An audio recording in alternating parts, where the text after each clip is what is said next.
नमस्ते प्यारे बच्चों, कैसे हैं आप सभी। आशा करती हूँ आप सभी स्वस्थ हैं, सुरक्षित हैं और साथ में खुश होकर अपनी पढ़ाई कर रहे हैं। आज की इस वीडियो में आप सभी प्यारे बच्चों का एक बार फिर से स्वागत है।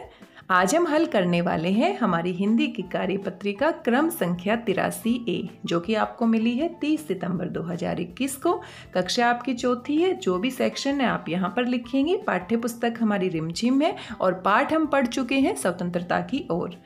विद्यार्थी का नाम यहाँ पर आपको अपना नाम लिखना है। शिक्षक या शिक्षिका का नाम यहाँ पर आपको अपने हिंदी के अध्यापक या हिंदी की अध्यापिका का नाम लिखना है।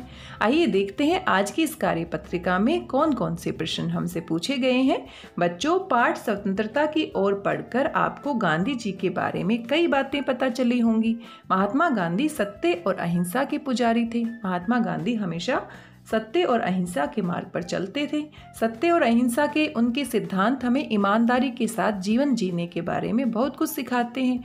महात्मा गांधी का जन्मदिन 2 अक्टूबर को पूरे देश में गांधी जयंती के रूप में मनाया जाता है। और आज क्या है, 30 सितंबर, और 2 अक्टूबर तो आने ही वाला है, यानी कि गांधी जी का जन्म दिवस आने वाला है और पूरे देश भर में बड़ी ही धूमधाम से इस दिवस को मनाया जाता है।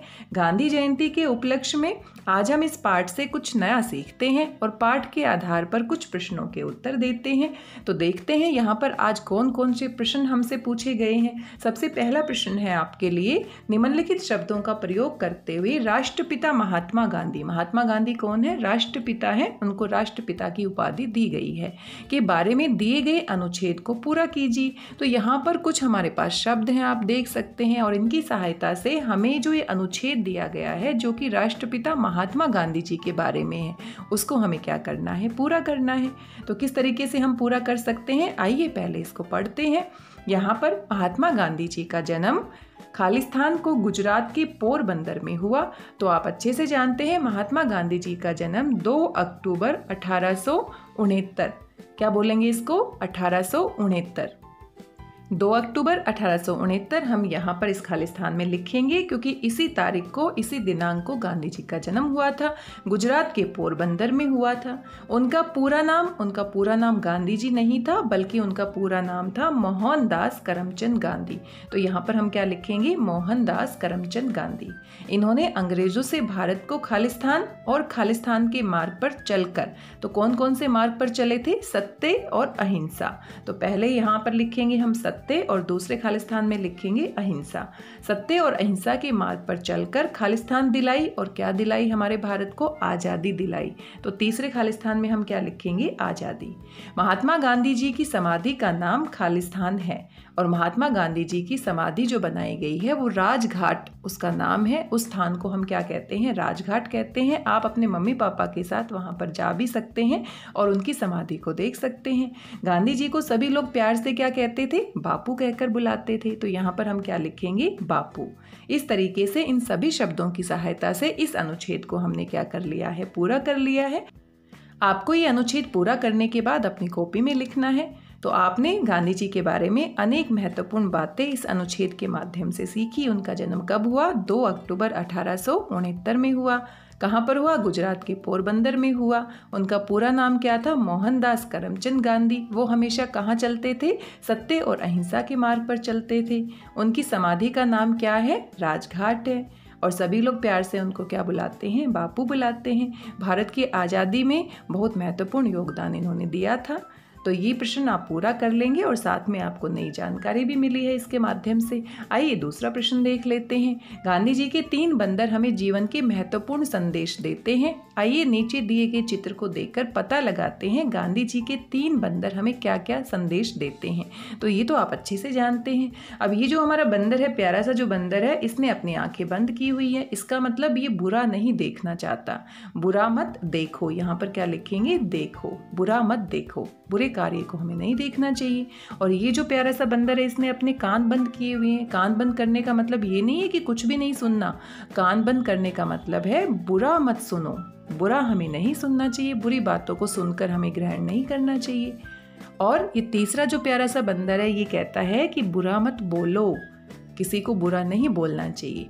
अगर ये तीनों बातें हम मान लेते हैं तो हमारा जीवन बड़ा ही आसान हो जाता है। जब हम बुरा नहीं देखेंगे तो बुरा देखकर जो हमारे मन में विचार आते हैं वो भी नहीं आएंगे। जब हम बुरा नहीं सुनेंगे तो बुरी बातों से जो हमारे मन में विचार उत्पन्न होते हैं बुरे, वो भी नहीं आएंगे। और जब हम बुरा सुनेंगे नहीं, बुरा देखेंगे नहीं, हमारे मन में बुरे विचार नहीं आएंगे तो हम किसी को बुरा बोलेंगे भी नहीं। इस तरीके से हमारा जीवन और भी आसान हो जाएगा। तो हम सभी को इन नियमों का पालन करने की कोशिश करनी चाहिए। कौन से नियम है? बुरा मत देखो, बुरा मत सुनो, बुरा मत बोलो। आगे आप अच्छे से जानते हैं, एक चित्र दिया गया है, आप इसे देख सकते हैं। और इस तरह का चित्र हर सप्ताह आपको मिलता है, इसको ध्यान से आपको देखना है। यहाँ पर एक बूढ़ा व्यक्ति है, हो सकता है इस बच्चे का दादाजी है, और बच्चा बड़ा शरारती लग रहा है और बच्चा एक छोटे से कपड़े को लेकर दौड़ रहा है। दादाजी उसके पीछे दौड़ रहे हैं, मम्मी भी उसको पकड़ने की कोशिश कर रही है। आपके दिमाग में कौन से विचार आते हैं इस चित्र को देखकर? आप अपने विचार के हिसाब से सोचिए और इन तीनों के बीच में क्या बातचीत हो रही है उसके बारे में आपको यहाँ पर लिखना है। आप यहाँ पर अपनी गतिविधि के बारे में देख सकते हैं। प्यारे बच्चों, साथ में दिए गए चित्र को ध्यान से देखिए। आपको क्या लगता है कि चित्र में दिख रहे व्यक्ति, औरत और बच्चा क्या बातें कर रहे होंगे? अनुमान लगाकर उनके संवाद यानी बातचीत को जोर जोर से बोलिए और अपनी कॉपी में लिखिए। तो इस गतिविधि को भी आपने पूरा करना है। और याद कीजिए, आपकी जो इंग्लिश की वर्कशीट आपको मिली है उसमें भी यही चित्र दिया गया है और वहाँ पर भी आपको इंग्लिश में डायलॉग लिखने हैं। तो ये बड़ी ही मज़ेदार सी गतिविधि है, सभी बच्चे इसे पूरा करेंगे। आगे आपके माता पिता के लिए सुझाव है। गांधी जी चरखा चलाते थे। पाठ में हमने देखा गांधी जी चरखा चलाते थे, सूत काटते थे और सूत से हम क्या बनाते थे? खादी के कपड़े बनाते थे। आजकल भी आप खादी के कपड़े खरीद सकते हो। और दूसरों को भी चरखा चलाने के लिए प्रेरित करते थे।